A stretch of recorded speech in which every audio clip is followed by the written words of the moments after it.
Good morning! After more than a year and a half of living in this tiny van, I thought it was time to give you a little tour. It's a big shift from my previous setup. I lived in a large van for 5 years, and it was spacious enough to dance in. This car is much smaller, but it's been home all this time, and I have grown to love it. My day usually starts with making the bed. Not the easiest task, especially since I recently got a weighted blanket. Being single, it's great to have at least something to hug you at night. It's not the easiest to fold, so I roll it up like this, fold it in half and slide it to the back. Then I stack the pillows on top and done! Next, I take down the curtain. It's still hanging on 4 pegs. Not ideal, but I haven't found a better solution yet. And when I want to chill during the day, I just lie down the other way around.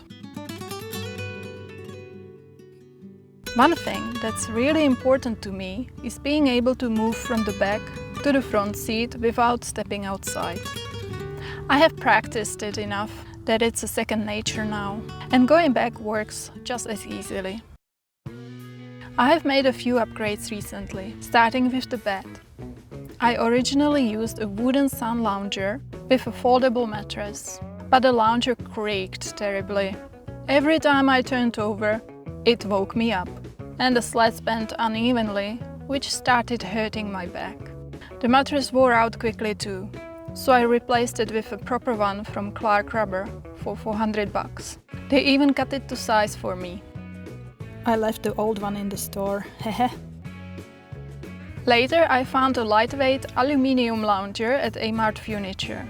I grabbed it right away, even though the weather was awful that day. I actually assembled it in Bunnings underground parking lot. It's super light. I could probably lift it with one finger. And the best part? It doesn't creak at all. Since the bed is an unusual size, finding bedding is tricky. Instead of a bed sheet, I bought a sleeping bag liner and stuffed the mattress in it. I have a light blanket for cooler nights, and underneath the mattress I keep a thick sleeping bag just in case it gets really cold. There is a lot of storage underneath the bed. That's where I keep my kitchen setup, food, spices, power bank, smoothie ingredients and blender. Behind that are 2 boxes of clothes, my gas stove, swimming gear, a rubbish bin, and yes, a toilet. I even have a sink that I can hang on these hooks. And this toothbrush? Oh, it's not for my teeth. It's for cleaning the blender. Those grooves are a nightmare to get into. I recently added this little bookshelf at the back. I think it was meant to be a shoe rack. I love Kindles, but since I don't want to burn the car down, I use battery-operated ones. These are actually not suitable at all, since they are made of real wax, to make them look real. They melt in the heat and get all warped, so I flipped them upside down into some glasses. Across the rear window I strung a homemade spiderweb style net for extra storage.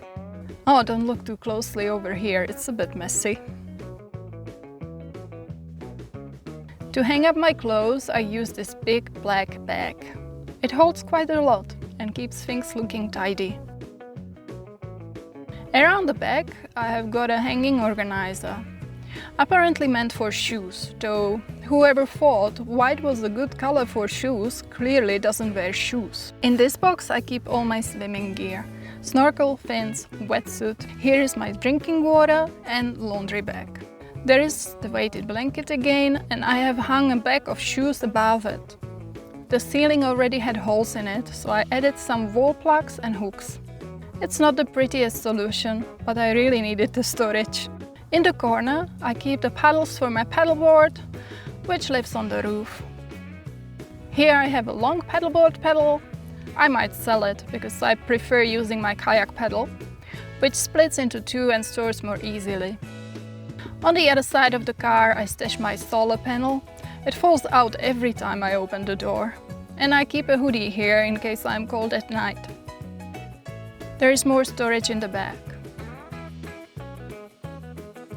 I try to keep the front of the car as tidy as possible, so it's not obvious that someone's living in here. I try not to leave anything on the front seat, and my mining gear is packed in a suitcase in front of it, covered in a black fabric, so it blends in at night.